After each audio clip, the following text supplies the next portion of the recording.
You guys have no idea how much I really liked this chapter.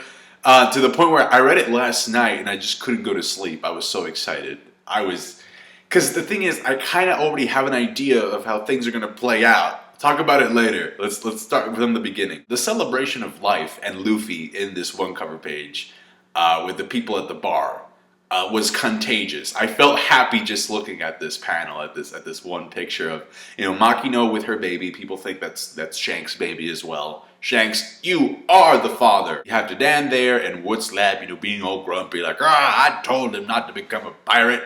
And now he's worth 500 mil. Damn these kids. And I think they're also kind of celebrating the fact that Sabo is alive. Because if you see Drogo's hat is my man Sabo's hat. And I like that it's him because he was the one who saw Sabo get blasted. He was the one who told everybody, hey, Sabo just got shot. So him wearing the hat I thought was a really nice reference to that event. We start off with the eruption, and now it's confirmed that these water eruptions are actually just the elephant using its trunk to hydrate its back. So that explains the vegetation of Zoe. It also explains, Carrot said that, it also brings us fish. At one point though, because this trunk, you have to remember, this trunk is fucking massive. So the things that it's able to absorb, it's not just small fish. There's actually a shark that was shot out of the trunk in this chapter. So I can just imagine each time the elephant's trunk goes in to suck stuff up, the sea creatures are like, run for your lives, no! And then you have Kanjiro and Kinemon and the monkey.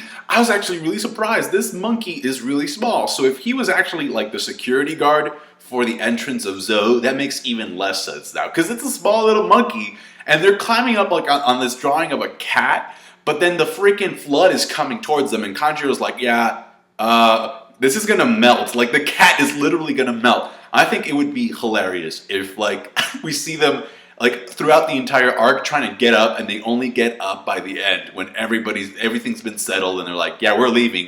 You just got up, we're leaving. Wanda mentions that the elephant's name is Sunisha and that it does this twice a day, which is good. It's a good resource for water because even though it's seawater, they find a way of filtering it and they use that for consumption, and they have fish and stuff they can eat. So that's cool. It's not stated here, but I'm assuming that what the flood does is that it also washes away all of the mink poop that gets left on the island. Because if they don't have plumbing, they're going to need those 2 flushes a day. Beppo is holding onto a tree branch for dear life, and he's like, hey, Straw Hat, can you tell Captain to come meet us, please? I can't leave the forest, because I guess he's an assistant guardian. And Carrot says that it's actually because he's a pirate, and he has to be supervised by somebody called Mr. Cat Viper.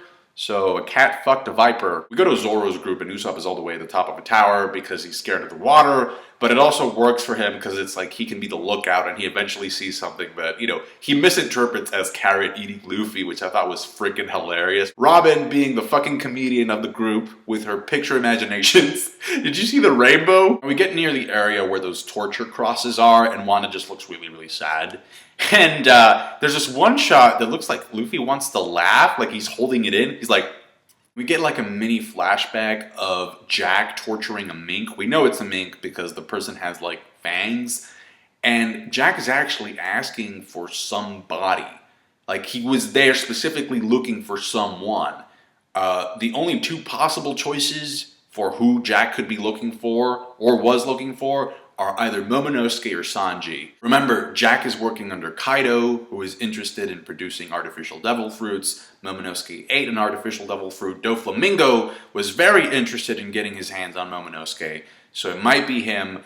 And if it's Sanji, it's probably, the only explanation I can come up with is because of Sanji's wanted poster. Or it could have been a situation in which, Jack was specifically there to get Momonosuke, but then, Sanji was trying to protect Momonosuke, and Jack was like, okay, I'm taking you in too, because I just saw your bounty poster, and it says you're wanted only alive. And remember, Jack was trying to get back Doflamingo. I've read some theories of people saying that maybe he was planning on trading Sanji for Doflamingo. For story purposes, I think that Sanji, Momonosuke, and Jack are definitely not dead. They are alive, maybe not well, but they are alive. Wanda actually says that Jack, when he was trying to get back Doflamingo, he actually managed to sink 2 ships. And this is with Sengoku, Sudo, and Fujitora involved. That is crazy. And if Jack is alive, which I know he is, he's going to be super pissed because he technically just suffered a defeat. And I'm guessing he wasn't able to take back Doflamingo, because that shit would be on the news and Wanda would know about it. But anyway, the Straw Hats arrived at the fortress, hidden in the mist. It was kind of convenient how Law was just able to use shambles. Sometimes I just forget how overpowered Law's fruit can be at times. Anyway, they get to the fortress, and that's another thing. The pacing for this chapter, alright? The pacing for Zoe in general has been great.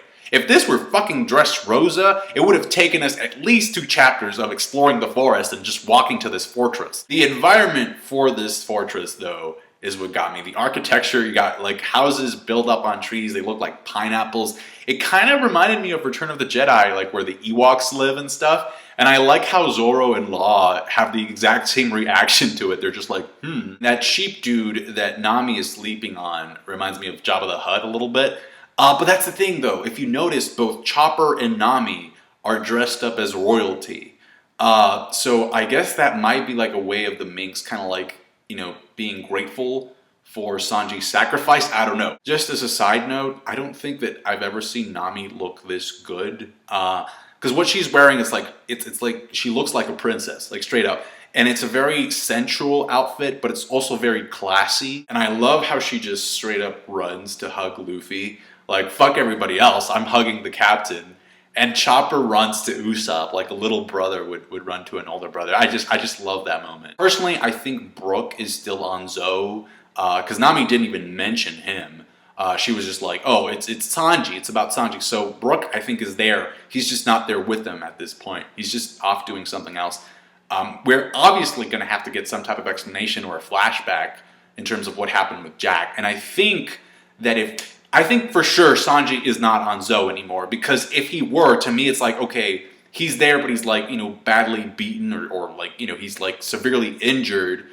And Chopper would be right there with him because he's the doctor. He wouldn't leave his side. So I'm guessing that Sanji got I think he turned himself in or he got kidnapped. What you're going to see up next is basically my initial reaction to the chapter. It happened last night. I read it last night. And I was really excited, and I kind of explained as to why that is, why I really liked this week's cliffhanger. So I'll leave you with that. I just finished 806, and I'm not going to do a review because the translations were, for this chapter at least, the good ones aren't out yet. They're kind of shitty, so I'm going to wait. You're probably going to see this tomorrow. But man, this chapter's got me mad hyped, man. I can't go to sleep or anything. That cliffhanger, it's like, are we getting a Sanji rescue arc?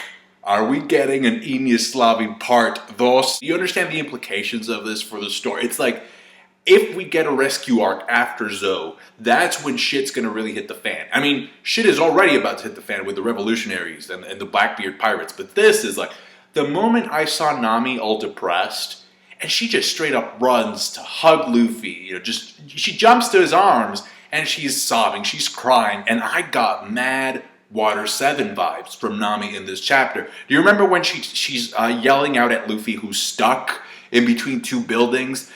I got the exact same vibe from her when she's like, Robin is about to sacrifice herself for us, we have to go save her. And then immediately Luffy's like, Urgh. Straight up pushes those 2 buildings apart. He's like, I gotta get my shit together, we gotta go. Gotta go save Sanji.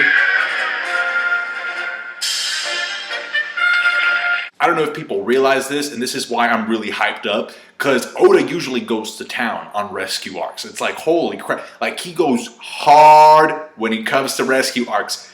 The Straw Hats, essentially, in Enies Lobby, they went all out when it came to saving Robin. So if they have to rescue Sanji as a group, as a crew, these people are going to go all out. I'm talking Zoro opening up his eye. He's like, I gotta do this for the cook, man. That stupid cook. Look what he's got me doing. Usopp sniping bitches on like some tower like 100 fucking kilometers away. Luffy using that secret technique that Wrigley told him to develop after he realized that Gear 4th was just, exerting his hockey, that technique that we really don't know shit about. It's gonna be crazy. That's when the Straw Hats really fucking shine.